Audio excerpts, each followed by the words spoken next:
Halo guys, balik lagi di Dharma Friday. Biksu, sebuah simbol kedamaian, kebijaksanaan, dan kehidupan yang suci. Seharusnya, mereka adalah sosok yang meninggalkan kehidupan duniawi demi mencapai pencerahan. Tapi, apa jadinya kalau biksu itu justru terlibat dalam kejahatan? What?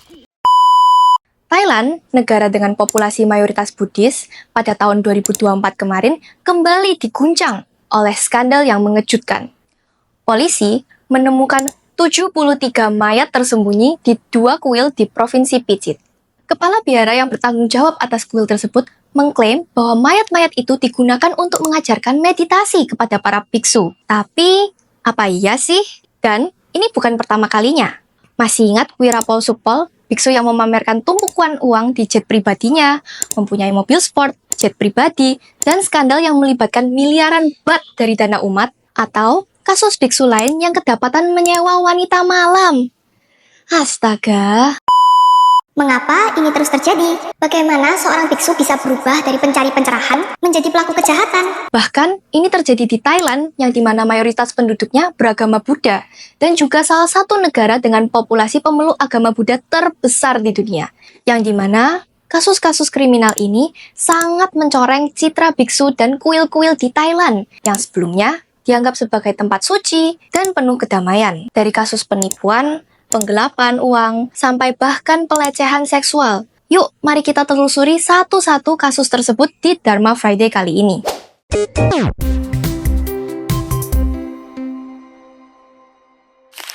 Thailand dan Buddhisme, antara kepercayaan dan tantangan. Thailand dikenal sebagai negara dengan mayoritas penduduk beragama Buddha. Menurut data dari Statista pada tahun 2021, sekitar 92% lebih populasi Thailand menganut agama Buddha. Dengan jumlah umat sebanyak itu, peran biksu dalam kehidupan masyarakat sangatlah penting. Mereka bukan hanya pemuka agama, tetapi juga dianggap sebagai jalan untuk mencapai kedamaian batin, terutama bagi mereka yang ingin bermeditasi atau membersihkan pikiran dari hal-hal duniawi. Setiap tahunnya, pemerintah Thailand melalui National Office of Buddhism mengalokasikan dana sebesar 170 juta USD atau sekitar 2 triliun lebih kalau dirupiahkan untuk kuil-kuil di berbagai daerah. Belum lagi, ditambah sumbangan dari masyarakat yang menurut laporan ABC News, masyarakat Thailand setiap tahunnya menyumbang hingga 4 miliar USD untuk kuil-kuil. Sumbangan ini berasal dari donasi sukarela, persembahan ritual, hingga dana pribadi umat yang ingin berbuat kebajikan. Sumbangan ini digunakan untuk berbagai keperluan seperti pemeliharaan kuil, kegiatan keagamaan, bantuan sosial, dan mendukung kehidupan para biksu seperti untuk makanan, pakaian, dan kebutuhan lainnya. Tapi, apakah benar seperti itu? Secara ideal, dana sumbangan ini seharusnya ya memang dipakai untuk mendukung ajaran Buddha dan kehidupan sederhana para biksu. Bukannya malah disalahgunakan untuk gaya hidup mewah atau foya-foya, bahkan jadi ajang pamer. Tapi, pada kenyataannya, hal ini benar-benar terjadi loh, bahkan baru terungkap pada tahun 2013. Skandal biksu di jet pribadi dan tumpukan uang. Pada tahun 2013, dunia dikejutkan oleh salah satu skandal terbesar yang melibatkan seorang biksu Thailand, Wirapol Sukpol. Dari luar nih, ia terlihat seperti seorang biksu yang berpengaruh, yang memiliki banyak pengikut. Namun, di balik jubah yang dikenakannya, ia menyembunyikan sejumlah kejahatan yang akhirnya terbongkar. Skandal ini pertama kali mencuat ketika sebuah video viral di internet menunjukkan seorang biksu yang sedang duduk santai di dalam jet pribadi, mengenakan kacamata hitam mahal, sambil memamerkan tumpukan uang tunai. Video ini langsung mengundang kecurigaan karena biksu seharusnya menjalani kehidupan sederhana, bukan berfoya-foya dengan kemewahan seperti seorang jutawan. Tidak butuh waktu lama bagi penyelidik untuk menemukan asal-usul kekayaannya. Wirapol diketahui melakukan penipuan massal, terutama terhadap orang-orang kaya, dengan menjual jimat palsu dan mengklaim memiliki kekuatan supernatural. Salah satu kebohongan terbesarnya adalah mengaku bisa berjalan di atas air, sehingga banyak orang percaya bahwa ia adalah seorang biksu suci dengan kekuatan ajaib.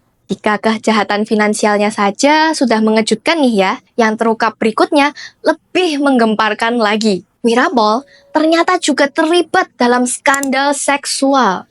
sesuatu yang jelas-jelas bertentangan dengan aturan biksu yang harus menjalani selibat dan menjauhi nafsu duniawi, termasuk wanita. Laporan investigasi mengungkap bahwa Wirapol memiliki hubungan terlarang dengan beberapa wanita, dan bahkan ada yang sampai hamil loh.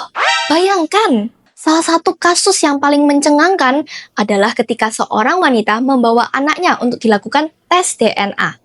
Dan hasilnya membuktikan bahwa bayi tersebut memang anak Wirapol.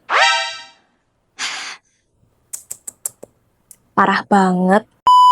Setelah berbagai penyelidikan dan bukti yang semakin kuat, Wirapol akhirnya ditangkap dan diadili. Ia dijatuhi hukuman 114 tahun penjara atas berbagai kejahatannya, termasuk penipuan, pencucian uang, dan pelecehan seksual. Namun, karena vonis terhadapnya dipandang menyalahi undang-undang UU lokal, Wirapol dipastikan hanya akan menjalani seenggaknya 20 tahun masa hukuman. Diskonnya jadi banyak banget ya.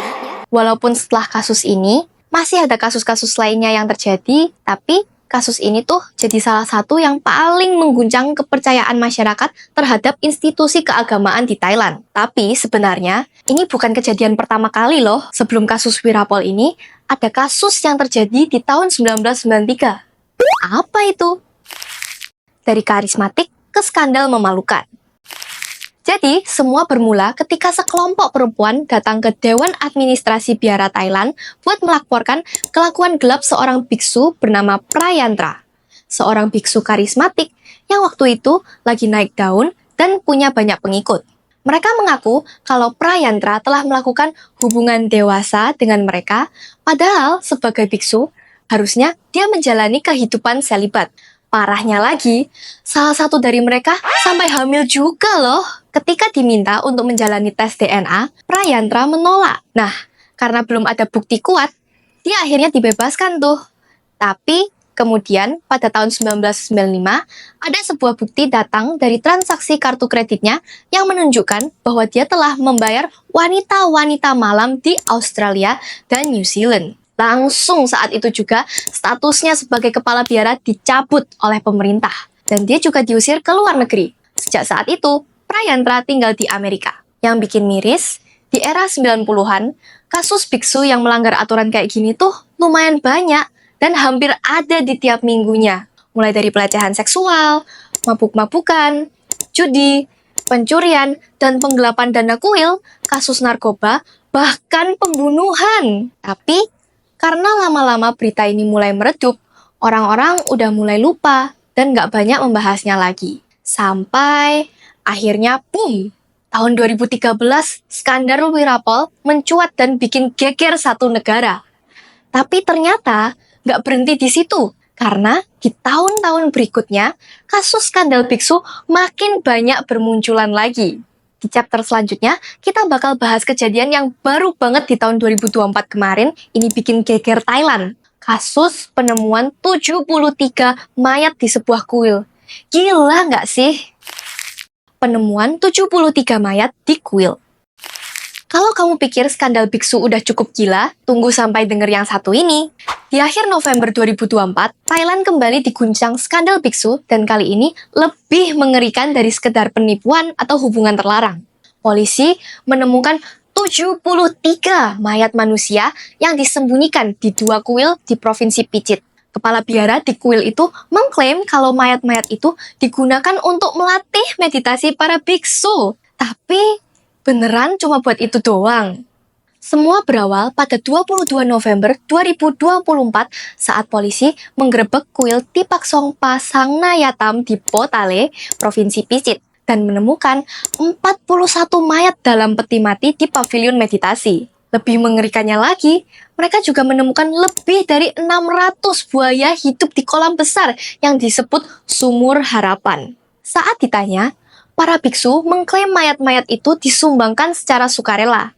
Mereka bahkan menunjukkan dokumen perjanjian sumbangan tubuh dari para jenazah yang sebagian besar adalah murid dari kuil itu sendiri ataupun keluarga mereka sendiri.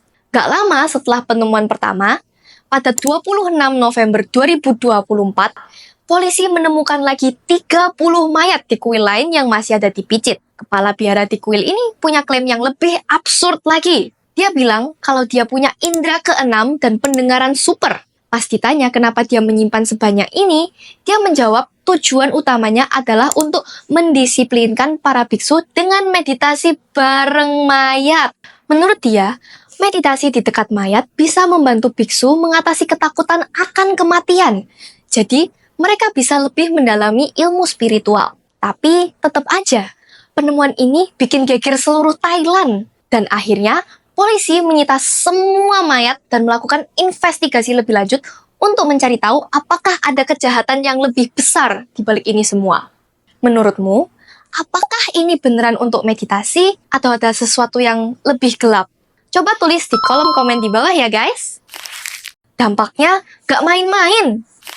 Setelah sederet skandal mulai dari penggelapan uang, penipuan, narkoba, hingga kasus mayat untuk meditasi, kepercayaan masyarakat Thailand terhadap biksu dan kuil makin anjlok. Banyak yang mulai curiga. Akibatnya, biksu-biksu yang sebenarnya bersih dan taat juga kena imbasnya. Saat melakukan tradisi meminta sedekah pagi, mereka bukannya menerima sumbangan, malah diejek dan dicurigai. Dampaknya nggak main-main. Sekarang, makin sedikit orang yang tertarik untuk menjadi biksu. Contohnya, di Wat Sri Soda Chiang Mai, yang biasanya menerima 600 calon biksu per tahun, di 2021, angkanya anjlok jadi cuma 50 orang. Dan trennya terus menurun meski pandemi sudah berlalu. Selain itu, banyak orang Thailand juga mulai ragu untuk menyumbang ke kuil. Masalah utamanya, nggak ada transparansi soal kemana larinya uang sumbangan. Dengan begitu, banyak kasus kriminal yang melibatkan biksu. Wajar kalau masyarakat mulai berpikir 2 kali sebelum memberikan donasi. Dulu, kuil dianggap sebagai tempat suci dan biksu dihormati. Tapi sekarang, percayaan itu sudah terkikis sedikit demi sedikit. Gimana nih menurut kalian? Jadi, dari berbagai kasus ini, tujuan kita bukan untuk mendiskreditkan biksu ataupun anggota sangha, melainkan mengajak mereka untuk lebih bijak dalam bersikap. Sebagai umat, kita seharusnya tidak mengkultuskan satu sosok individu, tetapi berlindung kepada sangha yang benar-benar menjalankan winaya. Selain itu, kita juga memiliki peran dalam menjaga dan mendukung para anggota sangha agar tetap berada di jalur pelatihan diri menuju kebudayaan. Karena, dalam realitasnya, lingkungan yang kurang kondusif dapat menjadi pemicu bagi seorang biksu untuk melenceng dari winaya, terutama ketika karma buruk berbuah. Oleh karena itu, kesadaran dan dukungan dari umat sangatlah penting agar keberlangsungan ajaran yang murni tetap terjaga. Oke teman-teman, terima kasih ya udah mau nonton video ini. Ikuti konten-konten kita yang selanjutnya yang bakal membahas tentang kehidupan seputar agama Buddha yang informatif dan pastinya seru. Kalau ada yang mau kasih revisi, pertanyaan, atau menambahkan pendapat, bisa langsung aja tulis di kolom komentar. Kita akan diskusikan bareng-bareng ya guys. Jangan lupa buat like, komen, dan subscribe ya, biar kalian gak ketinggalan update seputar agama Buddha. Dadah!